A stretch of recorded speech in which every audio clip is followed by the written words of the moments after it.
Hey, good Wednesday evening, everybody. I'm meteorologist Molly Matott in the Weather Center with your forecast update. It is spring. Mother Nature strongly disagrees, at least for parts of tomorrow.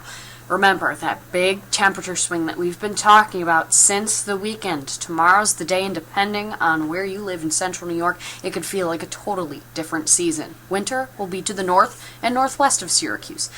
Places like Wayne, northern Cayuga, Oswego, Jefferson, Lewis, and even northern Oneida and Herkimer counties are in a winter weather advisory overnight tonight through the morning tomorrow. And the further north you go, the longer these advisories stick around, including to the evening. Jefferson and Lewis counties. Here's our satellite and radar loop from the past 12 hours. See that strip of moisture over the Great Lakes? That is that stationary front, and moisture is starting to spill over it. That's going to make for a very unsettled day tomorrow for some. Look at the very sharp gradient. The rain to the south doesn't really span a whole lot of area, and then it's nice and dry. As this front starts to lift to the north, we will dry out from south to north.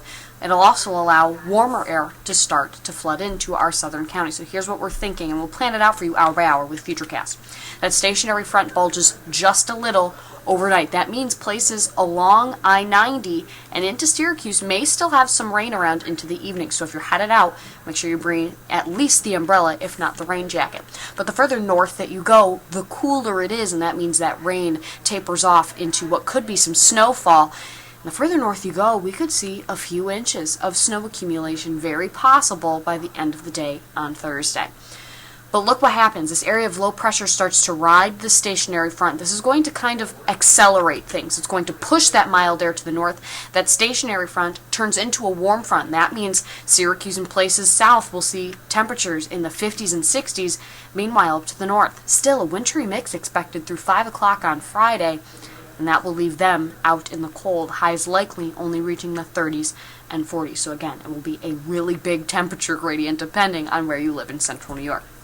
No matter what happens, that area of low pressure will start to track to the north and west during Thursday evening into Friday. As that cold front drags across the area, it will push out that mild air. More seasonally cool air will move in. But as that front passes through late Thursday and into Friday, I think it'll have enough energy to maybe give a few rumbles of thunder, depending on where you are.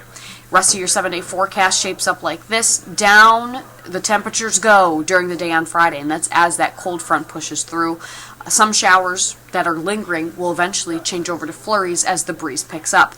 Down back into the 40s around seasonal averages on Saturday. For Easter Sunday, we'll see increasing cloud cover, likely ending the day on the mostly cloudy note, but very mild, temperatures close to 60 degrees. As those clouds increase, rain starts to develop Sunday night into Monday. It will gradually taper off during the day on Monday. Temperatures a touch cooler in the 50s. A big push of cool air makes for some snow showers in the forecast on Tuesday. Not a whole lot of accumulation, but certainly something to watch out for. High pressure builds, temperatures climb for the middle of the week. You can always stay updated on your forecast online at cnycentral.com.